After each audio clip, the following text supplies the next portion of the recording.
Sesuai request dari kalian, kali ini kita akan bercerita film berjudul The Portable Door tahun 2023 bergenre fantasi. Film ini diadaptasi dari novel dengan judul yang sama. Mengisahkan tentang seorang pria nganggur yang tanpa sengaja ikut interview ke sebuah perusahaan ajaib. Sampai akhirnya dia diterima dan ditugaskan mencari sebuah pintu tak terlihat yang bisa menuju ke tempat manapun. Akan tetapi pria ini menemukan fakta mengejutkan di balik perusahaan ajaib tersebut. Seperti apakah keseruan film ini? Langsung aja. Jangan lupa like, comment, share, and subscribe di channel Hariwar Movie ya. Semuanya gratis.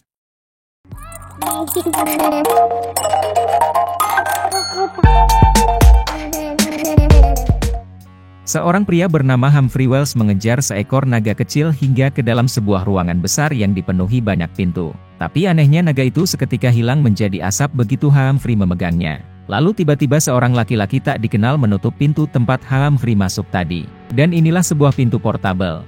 Paul Carpenter adalah seorang pria berumur 20-an yang ngekos di kota London dan masih berjuang mencari pekerjaan.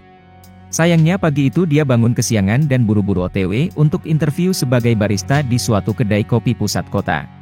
Sesampainya di kedai tersebut saat sedang mengantri interview, Paul disapa oleh seorang pria misterius bernama Monty, yang mengaku-ngaku pernah mengajarnya di SMA, padahal si Paul ini tidak mengenalnya sama sekali. Setelah Monty pergi, antrian interview barista pun semakin panjang. Dia harus mengantri dari belakang lagi, tapi tiba-tiba datanglah seekor anjing yang merampas sesuatu dari tangannya. Dan Paul pun terus mengejar si anjing sampai menghilang di sebuah gang. Yang anehnya di sana terdapat pintu bertuliskan applicant atau pelamar kerja. Karena penasaran dan juga lagi butuh kerja, Paul pun mencoba masuk dan di dalam sana lebih terlihat seperti gudang ketimbang sebuah kantor. Paul juga bertemu seorang wanita bernama Sophie yang juga melamar kerja di sana dan anehnya dia hanya fokus menonton video profil perusahaan itu yang bernama JWS. Tak lama kemudian mereka dihampiri oleh pejabat perusahaan itu, yaitu Dennis Tanner dan istrinya Rosie Tenar yang bekerja sebagai resepsionis. Tanpa basa-basi, Paul langsung dipanggil untuk mulai interview. Yang lucunya si Denny sudah mengetahui nama Paul.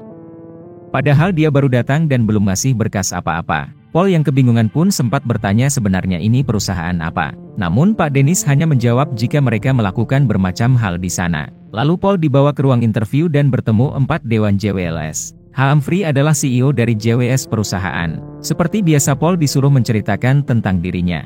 Dia pun menjelaskan sertifikat-sertifikat yang setara dengan sekolah SMA. Dia juga ngekos bareng temannya Neville yang sudah nunggak 2 bulan lah, juga hobi mengecat figur naga. Intinya Paul ini orang yang standar-standar aja sampai akhirnya perhatian Paul terfokus pada noda di tembok.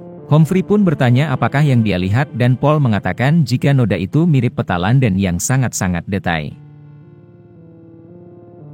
Mendengar penjelasannya, karyawan hanya terdiam saling melirik satu sama lain. Dan akhirnya Pak Dennis menutup interview lalu mempersilahkan Paul untuk pulang. Sesampainya di kosan, Paul pun mengatakan kepada teman sekamarnya yaitu Neville, jika dia sudah menjalankan interview dan kemungkinan besar tidak diterima karena dewan-dewan tadi sama sekali tidak mengatakan apakah Paul diterima atau tidak. Selain itu, karena enggak sanggup patungan bayar kosan, Neville berniat untuk pulang ke rumah orang tuanya, yang artinya akan membebankan biaya kosan sepenuhnya kepada Paul. Sudah pasti Paul pun kebingungan karena dia masih belum mendapatkan pekerjaan. Sampai akhirnya keesokan harinya Paul pun bangun lebih pagi dan segera bersiap untuk hari pertamanya magang di JWS. Sesampainya di sana kali ini Paul masuk lewat lobi depan dan bertemu dengan Mbak Rosie Tenar yang bekerja sebagai resepsionis. Tak lama kemudian Humphrey, Judy dan Casimir yang kebetulan lewat menyapanya dan mempersilahkan Paul bekerja di JW Wells dengan nyaman. Setelah itu Rosie pun memanggil Dennis untuk mengajak Paul berkeliling kantor agar lebih mengenal tempat tersebut. Yang anehnya banyak kejanggalan di sana, mulai dari strapless antik yang tidak boleh dilangkahi sampai para pekerja yang masih memakai alat-alat jadul, contohnya mesin ketik. Yang paling penting, Pak Dennis melarang seluruh karyawan termasuk Paul untuk lembur dan harus pulang tepat ketika jam kerja selesai, yaitu pukul 5 sore. Paul kerja satu ruangan dengan Sophie yang sikapnya sangat dingin dan gak enak lah buat diajak ngobrol, apalagi Sophie mengatakan jika dia tidak suka bau kopi padahal Paul berniat kerja sambil minum kopi. Lalu tiba-tiba setelah itu Rosie datang membawa berkas-berkas dan sempat menanyakan soal naga kecil barusan, tapi Paul hanya terdiam karena mungkin tadi dia salah lihat. Lalu Paul dan Sophie diberi tugas melingkari area di peta yang mengandung bauksit. Berbeda dengan Sophie, Paul terlihat sangat kebingungan dan belum menemukan apapun di peta tersebut. Di jam makan siang Sophie sempat mengatakan jika dia pengen minum kopi padahal baru aja tadi dia bilang gak suka bau kopi. Setelah itu Sophie dan Paul yang mau makan siang tiba-tiba dicegat oleh Judy yang memberikan Sophie pekerjaan lain. Sementara Paul diminta ikut tapi jangan mengganggu. Mereka berdua pun dibawa ke taman dekat sana lalu dari lubang saluran muncullah sebuah tabung yang langsung ditangkap oleh Judy dan berisi detail dari pekerjaan tersebut. Judy pun menyuruh Sophie memperhatikan seorang wanita bernama Delia yang sedang membaca buku dan nanti dia harus memberi kode kepada Judy jika Delia sudah membaca sampai bagian tertentu di buku tersebut. Setelah itu Judy duduk di depan Delia dan tak lama kemudian datanglah seorang pria yang duduk di pinggir air mancur sementara Sophie yang terus memperhatikan Delia dari jauh bisa melihat isi buku yang sedang dibacanya sampai akhirnya kata-kata yang dimaksud muncul. Dan dengan sikap Sophie memberikan kode kepada Judy lalu yang terjadi. Setelah laki-laki itu nyebur, Delia langsung membantunya dan kejadian itulah yang akan membuat mereka saling kenal bahkan bisa jadi pasangan hidup. Judy pun mengatakan jika orang tuanya Delia telah membayar perusahaan JW untuk pekerjaan tersebut, yang mana Paul akhirnya baru tahu jika perusahaan itu memanipulasi bermacam-macam hal untuk mempengaruhi pikiran seseorang, contohnya seperti pertemuan Delia dan laki-laki tadi, di mana mereka berdua akan menganggap pertemuan tersebut seperti sebuah kebetulan belaka, padahal sebenarnya sudah diatur oleh Judy. Selain itu Judy juga menekankan jika kemampuan Sophie yang bisa melihat sesuatu dari jauh dengan sangat detail membuatnya cepat diangkat menjadi pekerja tetap, berbeda dengan Paul yang bahkan masih bingung harus ngapain di kantor. Paul pun kembali ke ruangannya dan lanjut memeriksa peta. Dia sempat merasakan ada suatu energi yang muncul dari tangannya sampai akhirnya dia didatangi oleh Pak Humphrey yang menyuruh Paul untuk menaruh tangannya di atas peta, dan jangan sampai menyentuh kertas. Lalu tiba-tiba muncul petir kecil dari jarinya. Setelah itu Humphrey membawa Paul ke ruangannya dan menjelaskan tentang proyek besar perusahaan JWL Walls yang dinamakan Operation Fine Prince dan bertujuan untuk mempengaruhi pikiran banyak orang di seluruh dunia melalui suatu kejadian yang akan dianggap kebetulan belaka.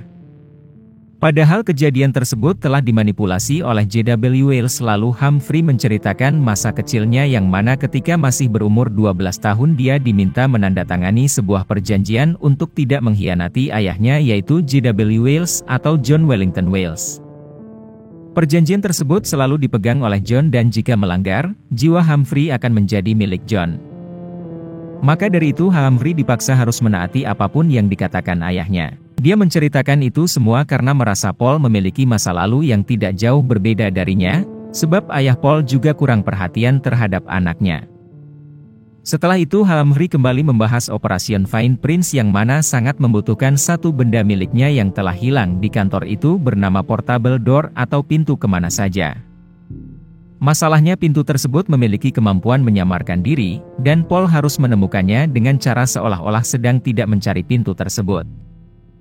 Humphrey juga menyuruh Paul agar tutup mulut tentang pintu itu kepada siapapun kecuali Humphrey sendiri. Gak pakai lama Paul pun langsung mencari portable door di kantor sampai akhirnya dia ditemui oleh Nyonya Ki yang merasa curiga. Tapi Paul tetap memegang janjinya untuk tidak memberitahu siapapun tentang misinya mencari portable door. Setelah itu Nyonya Ki mengatakan jika dia beserta dewan lainnya merasa janggal kenapa Humphrey begitu percaya kepada Paul. Dan terlihat Nyonya Ki yang menggerakkan rambutnya bak medusa menjadi tulisan Be Careful atau hati-hati. Apakah yang sebenarnya terjadi di perusahaan JW ini? Di malam harinya Paul yang sedang tertidur tiba-tiba terbangun namun itu berada di dalam mimpinya, dia didatangi oleh salah satu dewan Jewels yaitu Kashmir yang mengancam Paul untuk mengatakan apa yang sebenarnya Humphrey minta kepadanya. Paul pun masih tetap memilih tidak memberitahu Kashmir. Lalu yang terjadi wow. Saking paniknya karena kupingnya menjadi jumbo, giginya rontok, kakinya bengkok, Kashmir pun berhasil membuat Paul jujur jika dia sedang disuruh mencari portable door. Seperti biasa esok paginya Sophie datang ke kantor dan bertemu Rosie. Anehnya dia sedang sibuk menjilat staples antik yang tidak boleh dilangkahi. Sementara itu Paul meneruskan tugasnya mencari portable door dan menemukan tulisan yang dibentuk dari isi strapless yang mengatakan bank DID atau bank orang mati beserta tanda panah ke tangga yang mengarah ke lantai bawah, dan terlihat begitu gelap.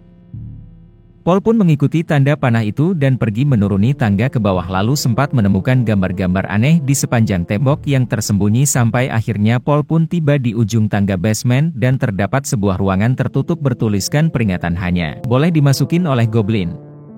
Dan semua yang ingin memasuki ruangan itu harus izin dulu kepada Dennis. Paul yang penasaran pun langsung membuka pintu tersebut dan memeriksa ruangan di dalamnya, tapi tak lama kemudian Dennis datang dan mengusirnya dengan mengatakan jika Paul tidak akan berhasil menemukan portable door yang mana nantinya Humphrey akan menyiksa Paul sampai mati. Ketika sedang bertugas, Judy menjelaskan kepada Sophie jika pemilik perusahaan JW Wills yaitu John Wills menghilang tanpa jejak bersamaan dengan ayah Dennis bernama Arthur. Selain itu Judy juga masih penasaran apa yang direncanakan oleh Dennis dan Humphrey, juga kenapa Paul sampai diterima kerja di perusahaan itu. Setelah berkeliling mencari portable door di kantor dan masih belum menemukannya juga, Paul pun kembali ke ruangannya untuk siap-siap pulang, dan tanpa sengaja menguping Sophie yang berdebat dengan Dennis di mana Sophie ingin resign karena akhir-akhir ini dia merasa seperti dikendalikan oleh sesuatu, dan tanda-tandanya adalah Sophie mulai menyukai hal-hal yang tadinya dia tidak suka. Seperti minum kopi, dan mendengarkan musik jazz. Jelas Dennis pun menolak permintaan resignnya karena Sophie sudah terlanjur tanda tangan kontrak. Pulang dari kantor Sophie akhirnya mau diajak Paul nongkrong sebentar di warkop. Sambil minum teh telur, Sophie memperingatkan Paul jika ada sesuatu yang tidak beres dengan Humphrey, karena ayahnya sekaligus pemilik JW yaitu John menghilang tanpa jejak.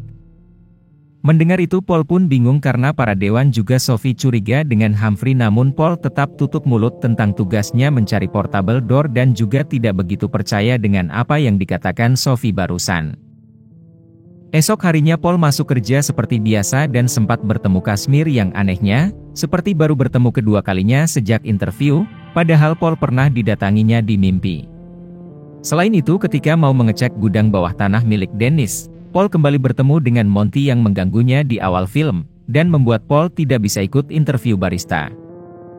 Ternyata Monty hanya satu dari sekian banyak pekerja J. Wills yang mengatur terjadinya hal-hal kebetulan, termasuk datangnya Paul ke perusahaan itu adalah settingan. Sekarang Monty disuruh Dennis untuk menjaga ruangannya agar tidak ada siapapun yang bisa masuk. Syukurnya setelah diancam-ancam Monty memperbolehkan Paul lewat, setelah itu Paul pun masuk ke gudang milik Dennis dan menemukan pintu rahasia. Ruangan itu penuh dengan beragam benda-benda unik dan ajaib, mulai dari daun yang bergerak-gerak sendiri, patung yang bisa melirik, sampai sebuah strapless antik berwarna biru yang ternyata adalah seonggok goblin. Goblin itu menunjuk-nunjuk ke sebelah kiri dan Paul yang penasaran pun memeriksa area itu dengan tangannya, lalu yang terjadi. Ternyata portable door yang selama ini dicari-cari oleh Paul berada di gudang rahasianya Dennis. Pintu itu terbuka dan Paul masuk melewatinya, lalu seketika pintu pun tertutup dan berubah menjadi sebuah handuk.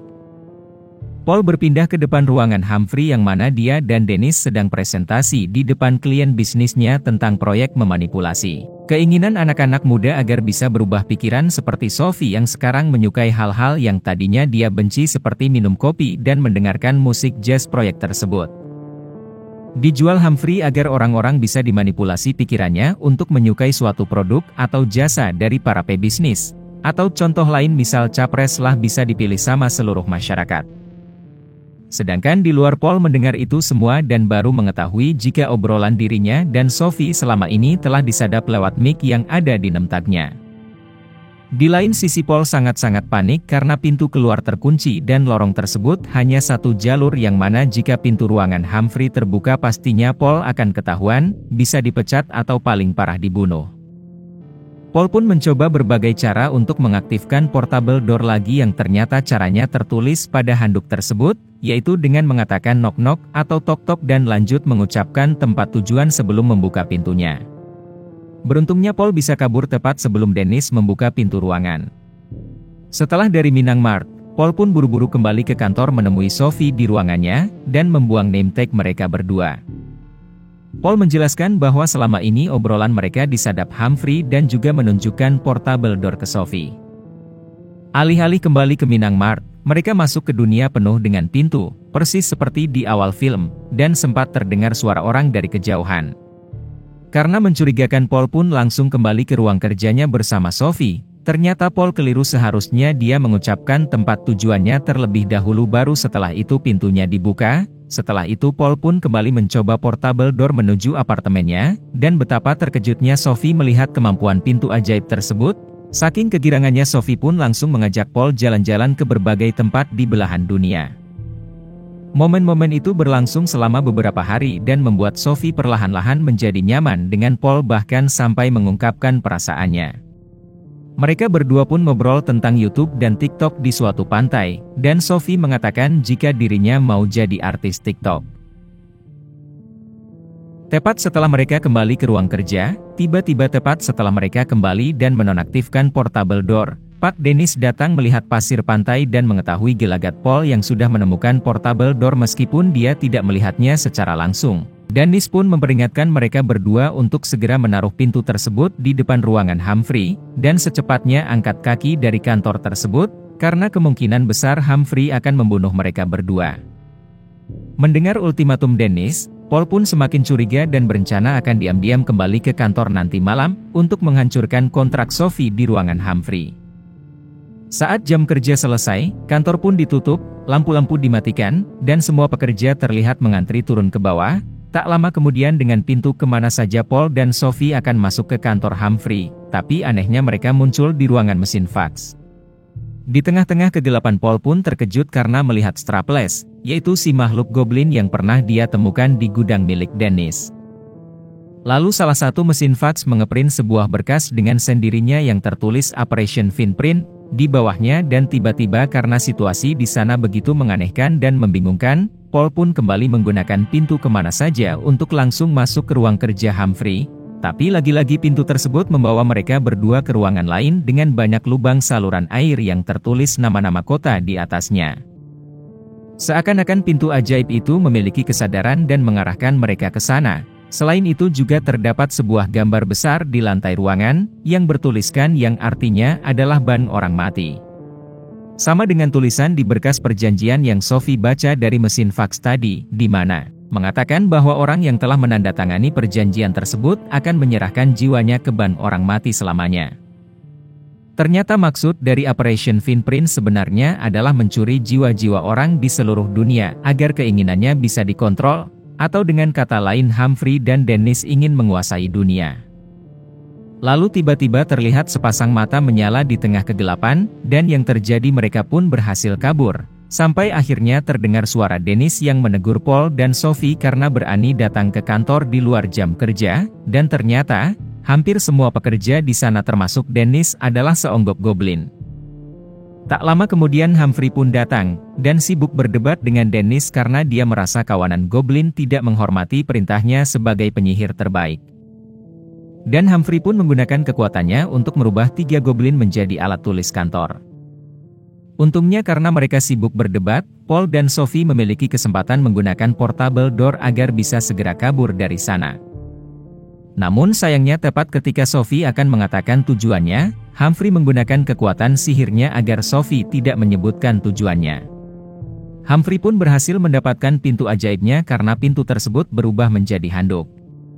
Sementara mereka berdua terjebak di ruangan penuh pintu yang ternyata itu adalah alam nether, atau dunia kosong di dalam portable door. Paul dan Sophie terus berusaha kabur dengan memasuki pintu-pintu di sana, tapi mereka selalu saja kembali ke alam nether lagi.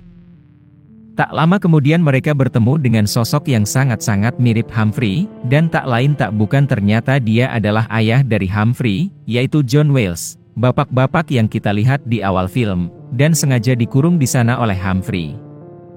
John mengatakan bahwa tidak ada jalan keluar dari nether. Dirinya juga memegang kontrak jiwa Humphrey dan sangat ingin menyerahkannya ke ban orang mati agar John dapat mengontrol Humphrey karena anaknya itu sangat-sangat jahat, namun sayang John sudah keburu dijebak di nether, agar Humphrey bisa merugikan banyak orang lewat Operation Finprint-nya. Mendengar itu Paul pun tidak menyerah dan terus mencari pintu keluar. Ternyata bahwa saat itu Humphrey memancing dengan naga kecil peliharaannya sampai John masuk dan terjebak di alam nether. Sementara itu Paul terus mencoba semua pintu di sana berkali-kali sampai jatuh-jatuh dan akhirnya mereka berempat dengan kameramen akhirnya berhasil keluar dari nether. Berkat kekuatan Paul yang bisa menemukan pintu keluarnya dan dibimbing oleh sutradaranya juga. Dan muncul persis di depan kantor JWS. Betapa terkecohnya Rosie melihat John yang akhirnya kembali ke kantor dan dia diminta segera memanggil suaminya. Sementara itu John, Paul, dan Sophie langsung ke ruang bawah tanah dan berencana untuk segera menyerahkan kontrak perjanjian Humphrey ke ban orang mati agar John bisa mengontrol Humphrey. Di lain sisi Dennis sibuk mengontrol para goblin yang sedang mengantar semua berkas-berkas orang yang berisi perjanjian jiwa ke ban orang mati agar Operation Frame Prince bisa segera dijalankan. Yang mana bank tersebut hanya bisa dimasuki melalui portable door yang diaktifkan di atas gambar Repai Mortuorum tadi. Tiba-tiba ternyata Humphrey sudah menyadari kehadiran ayahnya John dan tanpa nonton YouTube-nya si John, mereka berdua pun berduel 1 lawan 1. John dengan kekuatan utamanya teleportasi dan Humphrey dengan kekuatan utamanya telekinesis. Sementara mereka berdua bergelut Sophie dan Paul yang sekarang memegang kontrak perjanjian jiwa Humphrey pun terus berusaha melewati goblin. Dengan kekuatan telepatinya pertarungan antara Humphrey dan John pun berlangsung sengit sampai akhirnya Rosie muncul dan melempar strapless biru favoritnya ke arah John, lalu yang terjadi ternyata Dennis adalah anak dari Rosie dan Arthur. Pantas aja Rosie megang-megang strapless antik itu terus ya kan, karena ternyata suaminya itu Arthur, dan Dennis itu anaknya.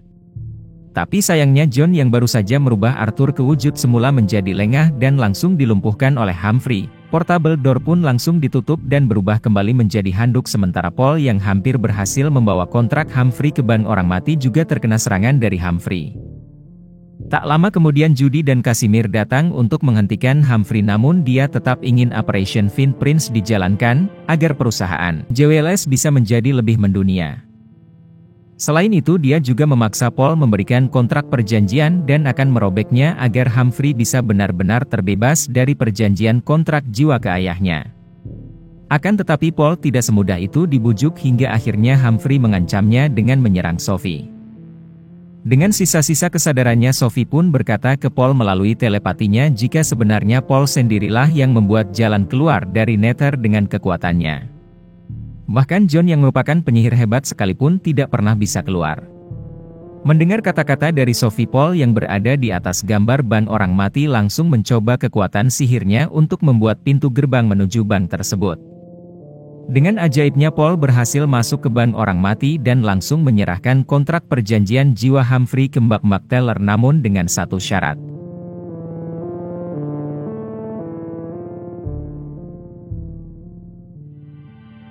Paul menginginkan barter dengan berkas perjanjian milik Sophie agar dia bisa terbebas dari kontrol Humphrey. Syukurnya, tepat setelah itu John bisa mengontrol anaknya Humphrey, kekuatannya langsung dihilangkan, dia diikat dengan energi magic lalu dipaksa pergi ke Nether agar tidak berbuat onar lagi. Akhirnya setelah melewati segala kekacauan Humphrey berhasil dipenjarakan di dalam Nether selamanya. Semua orang pun bersorak-sorai termasuk para goblin.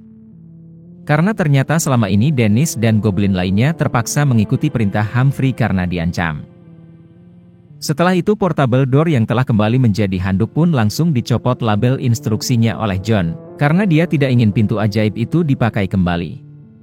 Lalu tak lama kemudian dengan kekuatannya yang bisa memunculkan pintu kemana saja, Paul akhirnya bisa kembali dari ban orang mati ke dunia nyata dan berhasil mendapatkan kontrak perjanjian jiwa milik Sophia.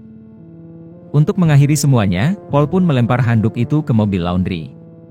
Setelah itu karena sudah berhasil menyelamatkan perusahaan dari rencana jahat Humphrey, John langsung memberi jabatan tetap bagi Paul dan Sophie sesuai keahlian mereka masing-masing. Dengan kekuatan berpindah-pindah tempatnya dan bisa menemukan barang-barang, Paul akan diberikan posisi sebagai junior di divisi barang-barang hilang. Yang mana di perusahaan itu sering sekali muncul masalah besar akibat hilangnya berkas-berkas penting. Sedangkan Sylvie dinaikkan menjadi wakil ketua divisi. Kebetulan sesuai kecerdasan, juga instingnya yang begitu tajam setelah melewati bersama segala kekacauan di perusahaan tersebut, Paul dan Sophie pun terlihat menjadi semakin dekat sambil berencana melamar PNS kalau ada lowongan bulan depan.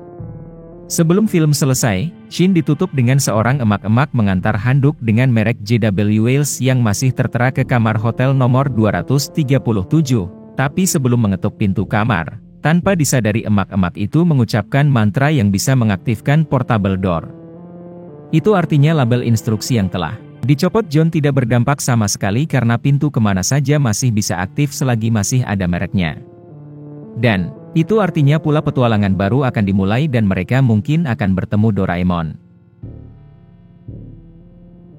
Kalau dari novelnya sih ya masih ada 6 lanjutan ceritanya lagi. Jadi kita tunggu aja apakah nanti film The Portable Door ini ada sequelnya atau enggak, ya semoga aja ada ya.